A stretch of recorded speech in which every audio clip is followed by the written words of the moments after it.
Welcome back to Movie Recaps. Today I will show you an action, thriller, sci-fi film from 2006, titled Children of Men. Spoilers ahead. Watch out and take care.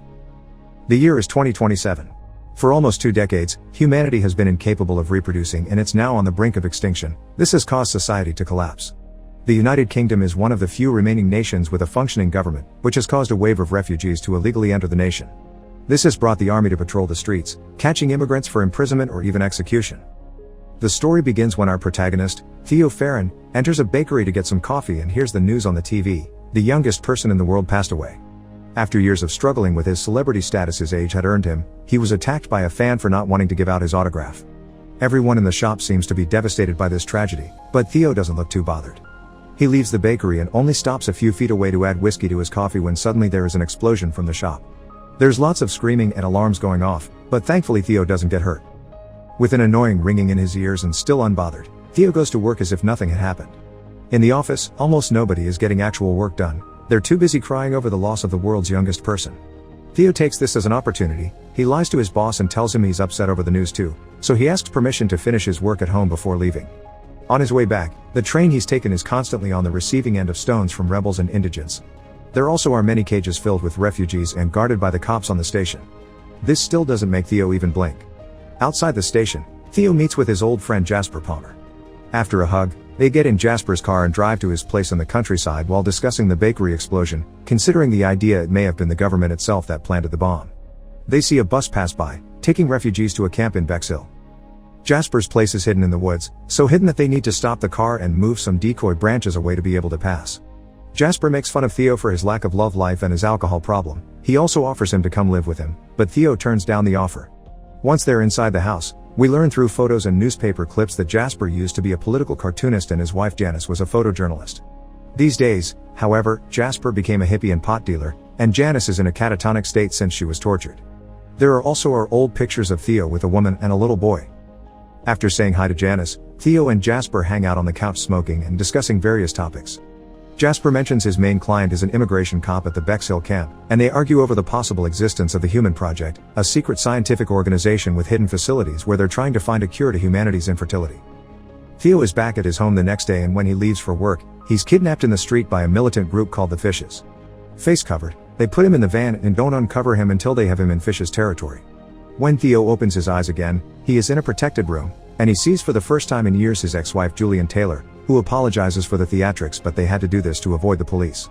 She's been a wanted woman since their activist days, but Theo has left that life behind. After explaining they weren't the ones who put the bomb in the bakery, Julian takes Theo outside for a walk. The reason why she's made him come is that she needs transfer papers for a refugee girl to get to the coast, and Theo can get them through his cousin. Theo turns down the idea, and when Julian offers monetary compensation, he says he doesn't need her money, an obvious lie. Since he isn't collaborating, Julian makes her people cover his face again and take him out of their place. While on the van, one of the Fishes tells Theo this has never happened and that they'll always be watching him. Another one gives him a paper sign to hang on the tube in case he changes his mind. Then Theo is thrown in the middle of the street with some change for the bus. Sometime later, it seems Theo does end up changing his mind, because he pays his cousin Nigel, who works as a minister, a visit. A fancy car with its own driver picks him up and takes him to the private residence, where the minister keeps and restores classic works of art, like Michelangelo's David, which is missing a chunk of its leg. After hugging, they have lunch together with the minister's son, who ignores them completely while playing on a screen connected directly to his body. After asking his cousin about his wife, Theo asks for the transfer papers by making up a story that they're for his girlfriend to be able to visit her very sick brother in Brighton. Nigel points out it's a huge favor since it's highly controlled, and, after yelling at his son to take his pills, he asks Theo to follow him to the window, where he tells him he'll see what he can do. Theo wonders why Nigel keeps all this art when in 100 years there won't be anyone to look at it. Nigel replies he just doesn't think about it. Hours later, Theo is at a pub and is approached by one of the Fishes, Luke, who saw the sign Theo had been given posted outside. Theo explains he did get the papers, but they're joint, so he is the one who will have to escort the girl, a task he'll accept if he's paid more. Luke accepts because Julian thinks highly of Theo. The next day, Theo is approached by one of the Fishes again while he's betting on the dogs, a woman that shows him the same sign he used the day before. He follows her outside and onto a bus, where Julian is waiting for him. She asks about the papers before reminiscing about the old days, but they end up arguing over the way they handled the passing of their child, Dylan, and eventual separation. When they reach their stop, they hurry out of the bus and Theo takes the chance to ask why he was chosen. Julian says she trusts him. He also asks what will happen to them, and Julian says she doesn't know before pecking his lips. She says he's only come for the money. After crossing a bridge, they walk under it to meet with Luke, who gives Theo his money as soon as he asks for it. While explaining to him that he'll be taken to the first checkpoint in Canterbury and then he'll be on his own with the girl, they get in the car, where Theo is introduced to a woman named Miriam and the young girl he'll be escorting, Key. They drive to Canterbury. Theo sleeps at the beginning of the trip, but when he wakes up later on, he and Julian reminisce about their old days as activists and play a little game with a golf ball. When they're about to reach their destination, they're ambushed by an armed gang. Julian gets shot. They manage to drive away from the gang, but then it's the police that arrive and chase them instead. Luke has no other option but to stop the car. However, when he gets out, he shoots both cops before returning to his place behind the wheel and getting everyone out of there as soon as possible. They stop to say their goodbyes to Julian. The two women cover the body with a shawl and pray, while Theo pretends to be unaffected until he distances himself from them, then he allows himself to cry. It doesn't last long though, because Luke quickly tells them to get back in the car so they can leave before they're caught again. It's nightfall when they reach a Fish's safe house, where the entire group is meeting to vote for their new leader. Theo asks for a ride to London, but he's told it's too dangerous and he'll have to wait until the next day. Instead, he's offered a shower and clean clothes. After washing up, he chit-chats with one of the Fishes before Miriam comes looking for him to take him to Key. She takes him to the barn while the Fishes vote for Luke as their new leader. Inside the barn, Theo is left alone with Key, who says Julian told her stories of their child and if things got bad, she should talk to Theo because he's the only one she can trust to take her to the boat called the Tomorrow. Theo doesn't want anything to do with this, so to convince him, Key takes off her dress and reveals her secret: she's pregnant. Theo is shocked, not believing what he's seeing, but the moment is interrupted by Luke, who takes them all back to the house. They watch the news on the TV. Julian's body has been found, and they're now looking for the people that were with her in the car. The police think they'll be able to identify them soon. An argument starts then about what they should do with Key. The Fishes don't want to make her public because the government will take her baby away, but Theo thinks she needs proper care. There's also the matter of the Human Project being rather difficult to contact, so they may lose their only chance if they don't go to meet that boat. Key decides to stay and have her baby in the safe house, but she still wants to be taken to the Tomorrow after her baby is born. Later that night, Theo can't sleep, so he is awake to hear the noises of people arriving outside. He sneaks around to secretly learn what's going on. It's the people that attacked them earlier. The ambush had been Luke's plan so he could become the leader and take control of the baby to use it as a political tool in their revolution. Theo won't allow this, so he rushes to Key's and Miriam's bedroom to tell them what's going on and help them escape. They sneak outside and while hiding from the guards, they carefully approach each car. They disable two of them and enter the third one, which won't start. Theo gets off and starts pushing it, gaining the attention of the Fishes. Theo gets back in the car, which still doesn't start but at least is moving thanks to the fact they're going downhill. The men are going after them but aren't allowed to shoot because the girl is in the car, so they try to grab them through the window, but Theo and Miriam push them away. The car stops once more mid-hill. Theo gets out to push it again. It gets it moving, but it also gives the chance for one of the Fishes to catch up with them and point his weapon at Theo, who pushes him off by hitting him with the door. At the base of the hill, the car gets stuck in mud, so Theo gets out to push while Miriam jumpstarts it. It takes her a few tries but the car does end up working, so well in fact Theo has to run after it to get back inside. Miriam stops it for him and with Theo back with the women, they manage to escape the farm. Theo tells Miriam he knows of a place where they can hide and takes them to Jasper's house, who receives them with open arms. While having dinner, they discuss their options. The Human Project's boat will have 2 stops, and neither of them looks good. Windsmore is too far away to make it there in time, and the Bexhill is the refugee camp. Jasper thinks that's the solution, and tells them to eat while he gets some things ready. The next morning, Miriam is outside practicing something similar to yoga and Key is braiding Janice's hair. Theo approaches her and asks her about the pregnancy. She's 8 months pregnant and she doesn't know who the father is. At that moment, Jasper returns with a plan. The group can go to the Bexhill camp and meet with Jasper's cop buyer, who will smuggle them inside so they can get to their boat. Key accepts this plan. Night falls. While Theo is having a drink, he hears the others sharing a smoke and chatting. Jasper tells the women the story of how Theo and Julian met, as protesters in the middle of a rally by chance, and their relationship took a bad turn when they lost their kid to the flu pandemic.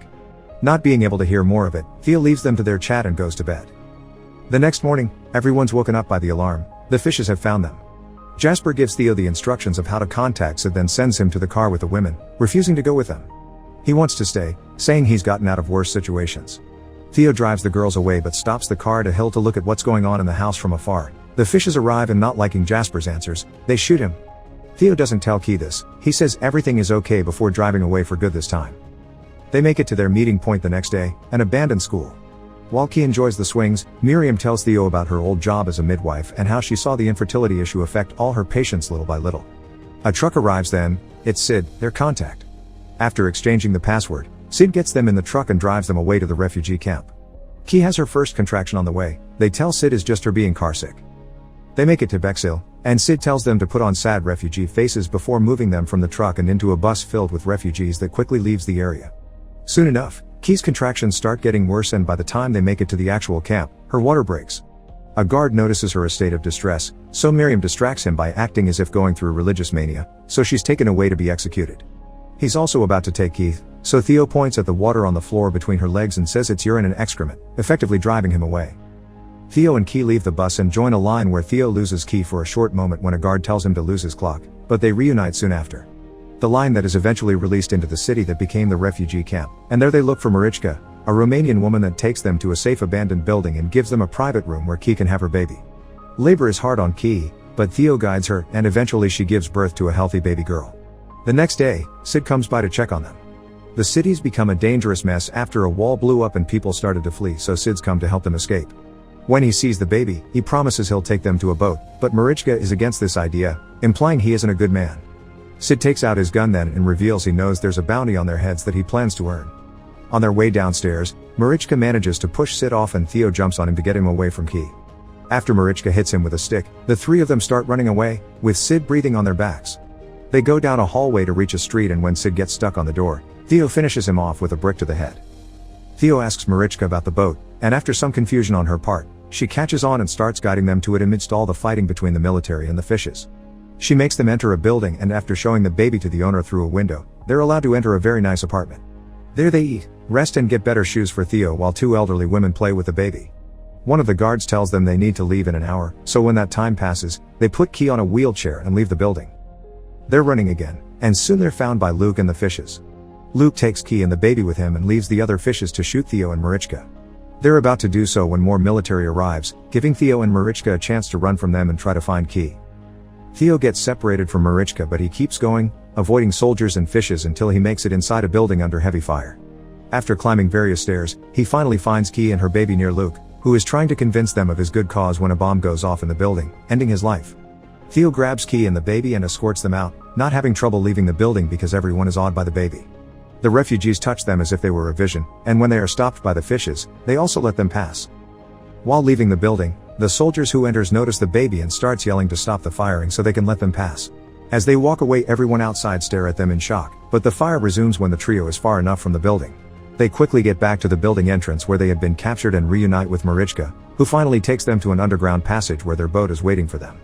After refusing to join them, Marichka pushes the boat and sends them to the sea. Theo rows until they make it to the buoy that will serve as their rendezvous point. While waiting, Key notices blood on the boat and Theo tells him it's his. He's been shot, but he's fine. When the baby starts crying, Theo teaches her to burp her, and Key decides then that she will call her daughter Dylan, after Theo's child. It is then that Theo loses consciousness and perhaps even passes away exactly as the Tomorrow arrives to take Key and Dylan to safety. Make sure to subscribe and turn on notifications so you can watch more videos like this. Thanks for watching.